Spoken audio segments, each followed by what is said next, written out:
क्या हमारे high court के माननीय जज संविधान के किसी आर्टिकल का विरोध कर सकते हैं या उसको मानने से इनकार कर सकते हैं? क्या हमारे सुप्रीम कोर्ट के माननीय जज संविधान में लिखी हुई किसी बात को मानने से इनकार कर सकते हैं या किसी आर्टिकल का विरोध कर सकते हैं? यदि नहीं, तो सांसद और विधायक, मंत्री संविधान में किसी भी आर्टिकल का विरोध कैसे कर सकते हैं? सांसद, विधायक, सुप्रीम कोर्ट के जज और हाई कोर्ट के जज, संविधान में शेड्यूल 3 है। इस शेड्यूल 3 में सबकी ओथ लिखी हुई है और ये सांसद, विधायक, मंत्री, हाई कोर्ट के जज, सुप्रीम कोर्ट के जज क्या शपथ लेते हैं कि मैं संविधान का अक्षर से पालन करूंगा, एक एक शब्द को फॉलो करूंगा, मैं संविधान में लिखी हुई सभी बातों को इंप्लीमेंट करूंगा, मैं संविधान में लिखी हुई सभी चीजों को आगे बढ़ाऊंगा, मैं संविधान की भावना के अनुरूप कार्य करूंगा, मैं संविधान की स्पिरिट, कॉन्स्टिट्यूशनल इथोस के अकॉर्डिंग काम करूंगा। जब ये शपथ ले चुके हैं, ये शपथ लेने के बाद ऑफिस में आए हैं, कुर्सी पे बाद में बैठते हैं, पहले शपथ लेते हैं, तो संविधान के किसी भी आर्टिकल का सांसद, विधायक, मंत्री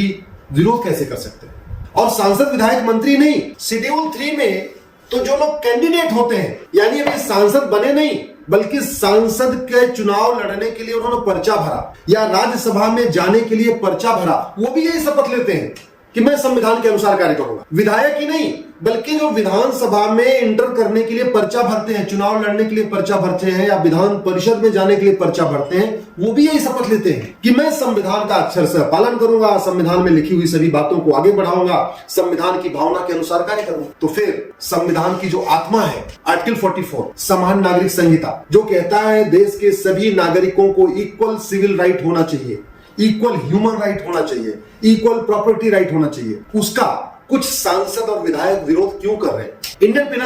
पिनल कोड के सेक्शन 21 में पब्लिक सर्वेंट डिफाइन है। हालांकि ये पब्लिक सर्वेंट आईएएस, आईपीएस, थानेदार, तहसीलदार, क्लर्क, कलेक्टर, कमिश्नर ये संविधान की शपथ नहीं लेते, लेकिन ये लोग भी संविधान का विरोध नहीं कर सकते, किसी कानून में लिखी हुई बात का विरोध नहीं कर सकते, बल्कि क्लर्क हो या कमिश्नर, आईएएस हो, आईपीएस हो, जो भी लोग हैं, इनका काम क्या है? संविधान को आगे बढ़ाना, संविधान में लिखी हुई बातों के अनुरूप कार्य करना और कानून के अनुसार कार्य करना। सांसद, विधायक, मंत्री कानून के अनुसार कार्य करते हैं, ये शपथ तो नहीं लेते, लेकिन संविधान के अनुसार कार्य करूंगा ये शपथ लेते हैं। तो फिर सवाल यही बनता है कि आर्टिकल 44 जो मूल संविधान है, ऐसा नहीं को बाद में ऐड किया गया है, जैसे सेकुलरिज्म बाद में इसमें ऐड कर दिया गया, सोशलिज्म बाद में ऐड कर दिया गया, ऐसा नहीं, ये तो मूल संविधान है। फिर मूल संविधान का विरोध कैसे कर सकते?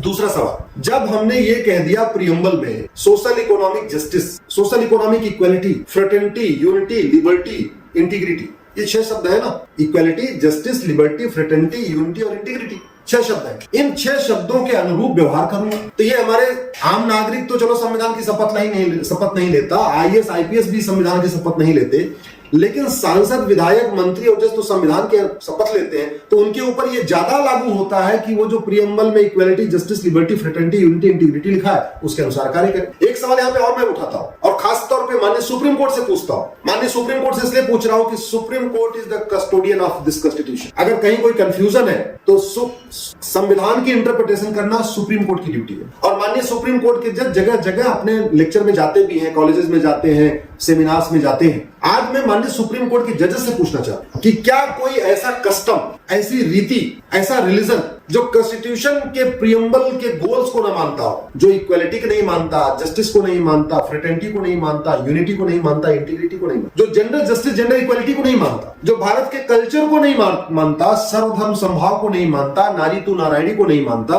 वसुधैव कुटुंबकम को नहीं मानता, सभी इंसान को एक समान नहीं मानता, महिला पुरुष को एक समान नहीं मानता, क्या ऐसे रिलीजन को भारत में अपनी जड़ें मजबूत करने की परमिशन मिलनी चाहिए? क्या ऐसे रिलीजन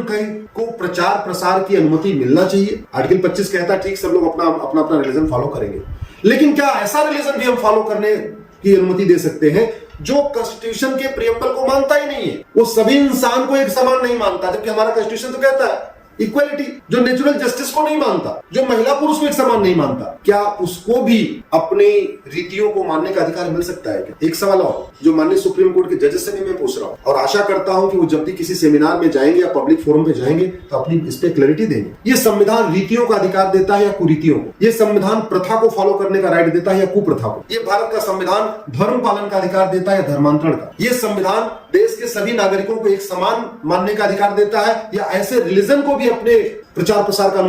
परमिशन देता है, जो कहते हैं नहीं सब लोग समान है ही नहीं, जो कहते हैं महिला पुरुष समान ही नहीं, बेटा बेटी एक समान ही नहीं, पति पत्नी एक समान नहीं, क्या उसको भी ये भारत का संविधान का आर्टिकल 25 या आर्टिकल 29 अपने कस्टम को आगे बढ़ाने की परमिशन देता है, या अपने रिलीजन के प्रचार प्रसार का अनुमति परमिशन देता है? मैं आप लोगों से निवेदन करता हूं, इस वीडियो को आप अपने सांसदों विधायकों तक पहुंचाइए। मैं मीडिया से निवेदन करता हूं, एक बार इस पे चर्चा करिए कि संविधान की शपथ लेने के बाद क्या कोई भी सांसद विधायक मंत्री संविधान के किसी आर्टिकल को अपोज कर सकता है? क्या संविधान की शपथ लेने के बाद कोई भी सांसद विधायक जहां पे महिलाओं के साथ भेदभाव हो रहा हो ऐसे कस्टम के साथ खड़ा हो सकता है, उस कस्टम को मान सकता है? और यदि नहीं तो क्या ऐसे सांसदों विधायकों की सदस्यता नहीं जानी चाहिए जो संविधान की शपथ लेने के बावजूद संविधान के आर्टिकल्स का विरोध करते हैं, संविधान की मूल भावना का विरोध करते हैं? क्या ऐसे सांसदों और विधायकों की नागरिकता नहीं समाप्त होनी चाहिए जो संविधान की शपथ लेने के बावजूद ऐसे कुरीतियों के साथ खड़े हैं, ऐसी कुप्रथाओं के साथ खड़े हैं जिसको संविधान कहता है खत्म करो? क्या इन सांसदों विधायकों की नागरिकता नहीं खत्म होनी चाहिए जो प्रियम्बल में शब्द लिखा हुआ है, गोल्डन गोल है हमारे प्रियम्बल का, equality, justice, liberty, fraternity, unity, integrity, उनकी सदस्यता नहीं खत्म होनी चाहिए? क्या ऐसे सांसदों विधायकों की सदस्यता नहीं खत्म होनी चाहिए जो नेशन फर्स्ट को नहीं मानते, जेंडर इक्वालिटी को नहीं मानते, जेंडर जस्टिस को नहीं मानते? क्या ऐसे सांसदों विधायकों की सदस्यता नहीं खत्म होनी चाहिए जो वोट बैंक पॉलिटिक्स के कारण वोट लेने के लिए लोगों को जाति के आधार पर बांट रहे हैं, भाषा के आधार पर बांट रहे हैं, क्षेत्र के आधार पर बांट रहे हैं, रिलीजन के आधार पर बांट रहे हैं? क्या उन सांसदों विधायकों की सदस्यता नहीं खत्म होनी चाहिए जो ऐसे रिलीजन का प्रचार प्रसार कर रहे हैं, ऐसी प्रथाओं का प्रचार प्रसार कर रहे हैं जो प्रथाएं हमारे संविधान की भावना के खिलाफ है, जो रीतियां हमारे संविधान की भावना के खिलाफ है, जो रिलीजन हमारी कॉन्स्टिट्यूशनल इथोस के खिलाफ है? आप एक बार सोचना जरूर। अगर आपको मेरी बात ठीक लगी हो तो इस वीडियो को कम से कम 10 लोगों को जरूर फॉरवर्ड करिए। यदि आपका कोई जानने वाला सांसद है, विधायक है, मंत्री है या जज है तो उसको ये वीडियो जरूर भेजिए और रिक्वेस्ट करिए कि इस वीडियो को पूरा देखें, सोचें, और आपको अगर मेरी बात ठीक लगी हो तो अपने सोशल मीडिया पे इसको जरूर शेयर करिएगा।